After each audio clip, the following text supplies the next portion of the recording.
انہی میں سے ایک آتا ہے کہ آپ صلی اللہ علیہ وسلم سے سوال کیا گیا کہ کون سا کلام افضل ہے؟ آپ نے فرمایا جو اللہ نے اپنے فرشتوں اور اپنے بندوں کے لیے چنا، اور وہ ہے سبحان اللہ و بحمدہ، سبحان اللہ و بحمدہ، یعنی جب انسان دعا کرنا چاہے تو اس سے پہلے کچھ مرتبہ جتنا اس کا دل چاہے اللہ تعالیٰ کی تسبیح اور حمد و ثنا بیان کرے، اور بار بار تکرار کے ساتھ کہتا رہے سبحان اللہ و بحمدہ، اس کے بعد درود شریف پڑھے جتنی دیر پڑھنا چاہے، اور پھر اس کے بعد اپنی حاجت اللہ سبحانہ و تعالیٰ کے سامنے رکھے تو انشاءاللہ اس کی پریشانی دور ہوگی۔ جہاں تک گھریلو پریشانیوں کا تعلق ہے تو اس میں ہم دیکھتے ہیں کہ ہر گھر کے اندر کوئی نہ کوئی چیز ایسی ہو جاتی ہے کہ جس سے باہمی تعلقات میں بدمزگی پیدا ہو جاتی ہے۔ بعض افراد کی طبیعت میں غصہ زیادہ ہوتا ہے، بعض لوگ جھگڑالو ہوتے ہیں، بعض لوگ شکی مزاج کے ہوتے ہیں، بعض لوگوں کو اونچا بولنے کی عادت ہوتی ہے، بعض لوگ دوسروں کو مختلف باتوں پر زج کرتے رہتے ہیں، بعض لوگ اپنی ذمہ داریوں کو ٹھیک سے نہیں نبھاتے۔ تو یہ تمام چیزیں صرف نہ یہ کہ ایسے انسان کو خود بلکہ اس کے آس پاس رہنے والوں کو اذیت میں مبتلا کر دیتی۔ اب اس میں انسان بعضوں کو سمجھانے سے بھی کام لیتا ہے، دوسروں سے بھی مدد لیتا ہے، لیکن پھر بھی مسئلہ حل نہیں ہوتا۔ تو صحابہ کرام تو اپنی جوتی کا تسمہ بھی ٹوٹ جاتا تو اللہ سبحانہ تعالیٰ سے مانگتے تھے۔ تو اگر گھر کے اندر کسی قسم کی ناچاکی یا پریشانی ہے تو اس سلسلے میں بھی ہمیں اللہ تعالیٰ کی طرف رجوع کرنا چاہیے، اور پھر اس کے ساتھ ساتھ دوسرے کو جو مشکل پیدا کر رہا ہے سمجھانا بھی چاہیے۔ جہاں تک لڑائی جھگڑے کا تعلق ہے تو اسے منافقت کی علامت بتایا گیا۔ آپ صلی اللہ علیہ وسلم نے فرمایا کہ منافق کی 4 علامتیں ہیں، ان میں سے ایک بات کرے تو جھوٹ بولے، وعدہ خلافی کرے، امانت میں خیانت کرے، اور جب وہ جھگڑا کرے تو گالی دے، یعنی جھگڑتا بھی ہے اور گالی بھی دیتا ہے۔ نبی صلی اللہ علیہ وسلم نے یہ بھی فرمایا کہ اللہ کو سب سے زیادہ ناپسند آدمی وہ ہے جو بہت جھگڑالو ہے، یعنی اللہ تعالیٰ ایسے شخص سے محبت نہیں کرتے۔ اس لیے اگر آپ کسی سے بات کر رہے ہو تو اس کی بات توجہ سے سن لے۔ چھوٹی چھوٹی باتوں پر جھگڑنا اور دوسرے کے ساتھ بد اخلاقی سے پیش آنا یہ درست نہیں۔ پھر اسی طرح مومن جو ہے وہ کبھی بد اخلاق نہیں ہوتا، اور بد اخلاقی پھر منافقت کی علامت ہے۔ رسول اللہ صلی اللہ علیہ وسلم نے فرمایا تمہارے یہ نسب نامے کسی کے لیے گالی کا سبب نہیں ہے، تم سب آدم کی اولاد ہو، ایک دوسرے کے قریب ہو، دین یا عمل صالح کے علاوہ کسی وجہ سے کسی کو کسی پر کوئی فضیلت نہیں۔ آدمی کے برا ہونے کے لیے یہی کافی ہے کہ وہ فحش گو ہو، بد کلام ہو، بخیل ہو اور بزدل ہو۔ پھر اسی طرح آپس میں محبتوں کا نہ ہونا، بہن بھائیوں میں ناچاکی یا شوہر بیوی میں ناچاکی یا والدین کے ساتھ محبت کا نہ ہونا، یہ ایک طرح سے اللہ تعالیٰ کی طرف سے ایک آزمائش بھی ہو سکتی ہے اور ایک عذاب بھی ہو سکتا ہے۔ مومن تو محبت کرنے والا ہوتا ہے، اور اس شخص میں کوئی خیر نہیں جو محبت کرتا نہیں اور لوگ اس سے محبت نہیں کرتے، اور لوگوں میں سب سے زیادہ بہترین انسان وہ ہے جو لوگوں کے لیے فائدہ مند ہوتا ہے۔ تو اس لیے بہت ضروری ہے کہ خاندان کے اندر باہم محبت پائی جائے۔ گھریلو زندگی خوبصورت ہو جاتی ہے اگر آپس میں ایک دوسرے سے پیار، محبت اور ہمدردی کے جذبات پائے جاتے ہیں۔ پھر اسی طرح بعض اوقات گھریلو زندگی میں بدگمانیاں بہت تکلیف دیتی ہیں، یا گھر کے کچھ افراد سنی سنائی باتوں پر یقین کرتے ہوئے دوسروں کے خلاف بدگمانی پال لیتے ہیں، تو اس سے بھی پرہیز کرنے کی ضرورت ہے۔ اسی طرح گھریلو پریشانیوں میں گھر کا تنگ ہونا بھی ایک عذاب کی شکل ہے۔ اس لیے نبی صلی اللہ علیہ وسلم نے ہر وضو کرنے کے بعد جو دعا سکھائی اس میں خاص طور پر یہ دعا آتی ہے کہ اللہ میرے گھر میں وسعت پیدا کر دے، یعنی ایک تو دلوں میں وسعت ہو اور دوسرا یہ ہے کہ جگہ بھی کشادہ ہو۔ رسول اللہ صلی اللہ علیہ وسلم نے فرمایا 3 چیزیں بدبختی میں سے ہیں۔ عورت جب تو اسے دیکھے تو وہ تجھ کو بری لگے اور وہ تجھ پر اپنی زبان چلائے، اور اگر تو اس سے غائب ہو تو وہ اپنے نفس کی اور تیرے مال کی حفاظت نہ کرے۔ دوسرے مریل سواری کہ اگر تو اسے مارے اور چلائے تو تجھ کو تھکا دے، اور اگر اسے چھوڑ دے تو تجھے جلد تیرے ساتھیوں تک نہ پہنچائے، اور ایسا گھر جو تنگ اور کم سہولتوں والا ہو۔ تو اس لیے اگر انسان ایسی کسی تکلیف میں مبتلا ہے تو اس کا حل بھی یہی ہے کہ کوشش کے ساتھ ساتھ انسان دعا کرے۔ اسی طرح خرچ میں کمی، وسائل میں کمی، مال میں کمی، یہ تمام چیزیں بھی عموماً گھروں کے اندر جھگڑے پیدا کر دیتی ہیں۔ کھانے پینے کی قلت، بنیادی ضروریات کا پورا نہ ہونا، تو ایسی صورت میں بھی انسان اللہ تعالیٰ کی طرف رجوع کرے، اور اس کے لیے ساتھ ہی کوشش بھی ضروری ہے۔ کوشش میں سب سے پہلے تو یہ کہ انسان لڑائی جھگڑا چھوڑے، صبر و ضبط کی عادت ڈالے، برداشت و تحمل کی عادت اپنے اندر پیدا کرے، اپنے اخلاق کو بہتر بنائے۔ ایک حدیث کے مطابق اللہ سبحانہ و تعالیٰ جب کسی گھرانے پر خیر و برکت نازل فرمانا چاہتے ہیں تو اس گھر والوں کے اندر نرمی پیدا کر دیتے ہیں. اور ایک اور حدیث میں یہ بھی آتا ہے کہ جو نرمی سے محروم کر دیا گیا وہ ہر خیر و بلائی سے محروم کر دیا گیا. تو اس لیے گھر کے ہر فرد کو اپنے اپنے رویے پر غور کرتے ہوئے اپنے اخلاق کی اصلاح کرنے کی ضرورت ہے، اور دوسروں سے توقعات زیادہ رکھنے کی بجائے اپنا طرز عمل اچھا کرنے کی ضرورت ہے. اور گھر والوں کے ساتھ بہترین ہونا نبی صلی اللہ علیہ وسلم کی سنت ہے. آپ نے فرمایا تم میں سے بہتر وہ ہے جو اپنے گھر والوں کے لیے بہتر ہو، اور میں تم سب کی نسبت اپنے گھر والوں کے حق میں اچھا ہوں. یعنی آپ نے اپنی مثال دی کہ میں سب سے اچھا سلوک اپنے گھر والوں سے کرتا ہوں، تو تمہیں بھی اگر اچھا بننا ہے تو ایسا ہی کرنا ہوگا. پھر اسی طرح گھر والوں کو زیادہ سے زیادہ فائدہ پہنچانا. حسن بصری سے مروی ہے کہ اللہ تعالیٰ کے نزدیک پسندیدہ بندے وہ ہیں جو اپنے اہل و عیال کو سب سے زیادہ نفع دینے والے ہیں. پھر اسی طرح پیار و محبت سے رہنا. اگر لڑائی جھگڑا ہو بھی جائے یا کوئی غلط فہمی پیدا بھی ہو جائے تو اس وقت خاموشی اختیار کر لینا، مناسب وقت کا انتظار کر کے اس غلط فہمی کو دور کرنا ضروری ہے. پھر اسی طرح اللہ سبحانہ وتعالیٰ نے گھریلو زندگی کو خوشگوار بنانے کے لیے جو بہترین ہدایت ہمیں قرآن مجید میں دی ہے وہ ہے عفو درگزر سے کام لینا. اللہ تعالیٰ فرماتے ہیں اے لوگو جو ایمان لائے ہو، بے شک تمہاری بیویوں اور تمہارے بچوں میں سے بعض تمہارے دشمن ہیں، سو ان سے ہوشیار رہو، اور اگر تم معاف کرو اور درگزر کرو اور بخش دو تو بے شک اللہ بے حد بخشنے والا نہایت رحم فرمانے والا ہے. تمہارے مال اور تمہاری اولاد تو محض ایک آزمائش ہے، اور جو اللہ کے پاس ہے وہ بہت بڑا اجر ہے. واللہ عندہ اجر عظیم، اور جو اللہ ہے اسی کے پاس بہت بڑا اجر ہے. یعنی انسان کو بعض اوقات اپنی ہی بیوی یا بیوی کو اپنے ہی شوہر سے اور بعض اوقات اپنے ہی بچوں سے یا اپنے ہی والدین سے دشمنی کا اندیشہ ہو سکتا ہے، اور وہ ایک دوسرے کے لیے مصیبت اور بلا ہو سکتے ہیں. لیکن ایسی صورت میں بھی انسان کا گزارا نہیں ہو سکتا جب تک ایک دوسرے کو معاف نہ کرے.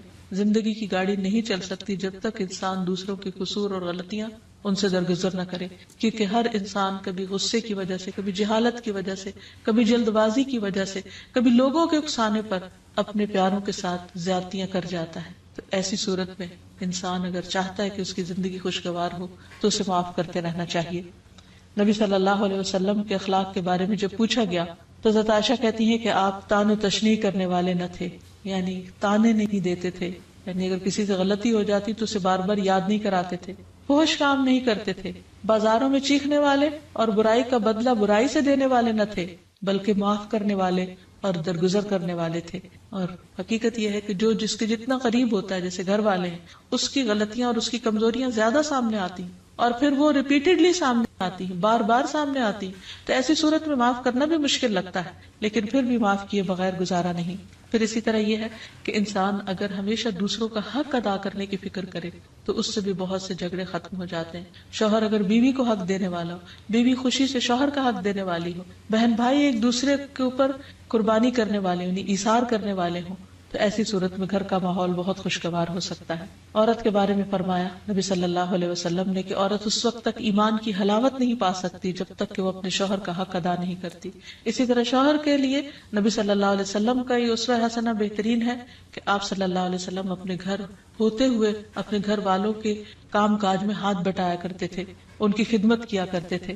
جب نماز کا وقت ہوتا تو فوراً نماز کے لیے تشریف لے جاتے. آپ اپنے چھوٹے چھوٹے کام خود کر لیا کرتے تھے.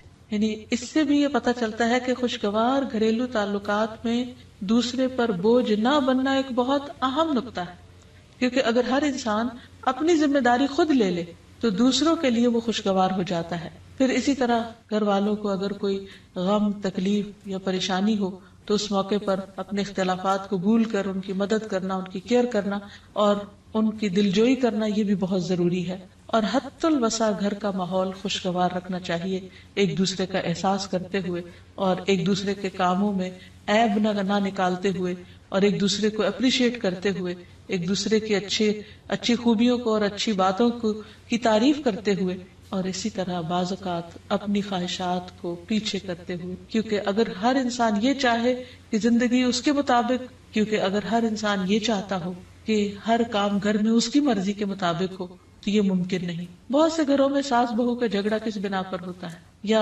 آپس میں قریبی رشتوں کا جھگڑا اور فتنہ فساد کس وجہ سے ہوتا ہے؟ کیونکہ ہر شخص یہ چاہتا ہے کہ گھر کا نظام اس کی مرضی کے مطابق ہو، حالانکہ ایسا ہونا ممکن نہیں. تو اس لیے ہر انسان کو اپنی رائے بھی دینی چاہیے، لیکن دوسروں کی رائے کا بھی احترام کرنا چاہیے. اپنی ضرورت بھی پوری کرنی چاہیے، لیکن اس کے ساتھ ساتھ دوسروں کی ضروریات کا بھی خیال کرنا چاہیے.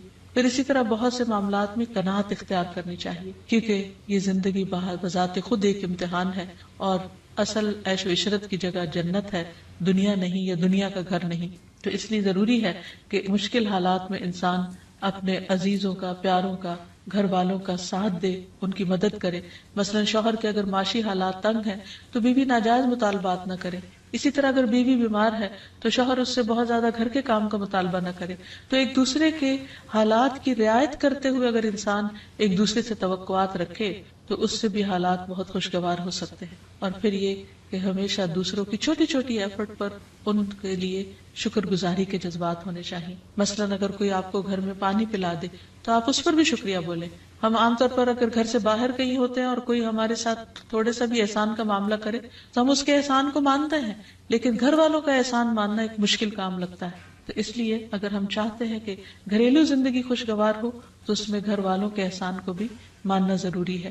اور پھر چھوٹی چھوٹی اذیتوں کو بہت مینشن نہیں کرنا چاہیے، ان کا ذکر نہیں کرنا چاہیے، ان پر صبر کرنا چاہیے. تو جو شخص شکر اور صبر سے کام لیتا ہے اس کی زندگی لازماً خوشگوار ہوتی ہے. لیکن اس کے باوجود بھی اگر گھریلو زندگی میں تنگی ہو، تکلیف ہو، آپس کی ناچاکی ہو، دشمنی ہو، پریشانی ہو، بہت بے چینی ہو، تو پھر اللہ سبحانہ وتعالی ہی کی طرف رجوع کرنا چاہیے. کیونکہ قرآن مجید میں آتا ہے وَإِن يُرِدْكَ بِخَيْرٍ فَلَا رَادَّ لِفَضْلِهِ يُصِيبُ بِهِ مَن يَشَاءُ مِنْ عِبَادِهِ وَهُوَ الْغَفُورُ الرَّحِيمُ. اور اگر اللہ تمہیں کوئی تکلیف پہنچانا چاہے تو اس کے سوا کوئی اسے دور کرنے والا نہیں، اور تجھ سے کوئی بھلائی کرنا چاہے تو کوئی اسے ٹالنے والا نہیں. وہ اپنے بندوں میں سے جسے چاہے فضل سے نوازتا ہے، اور وہ بخشنے والا اور رحم کرنے والا ہے.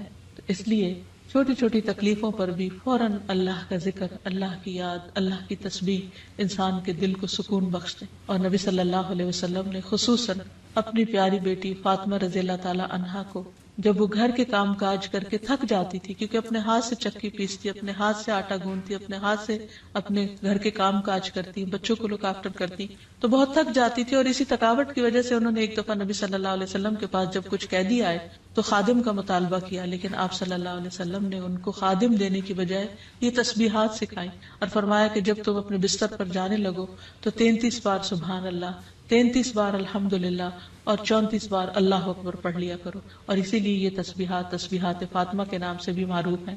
تو رات کو خاص طور پر بستر پر لیٹ کر یہ تسبیحات ضرور پڑھ لینی چاہیے، کیونکہ یہ گھریلو کام کاج کی تھکاوٹ کا بہترین علاج ہے اور خادم کی جگہ کفایت کرنے والی دعائیں ہیں. پھر اسی طرح گھر میں وسعت اور کشادگی کی دعا، اللہم اغفر لی ذنبی ووسع لی فی داری وبارک لی فی رزقی.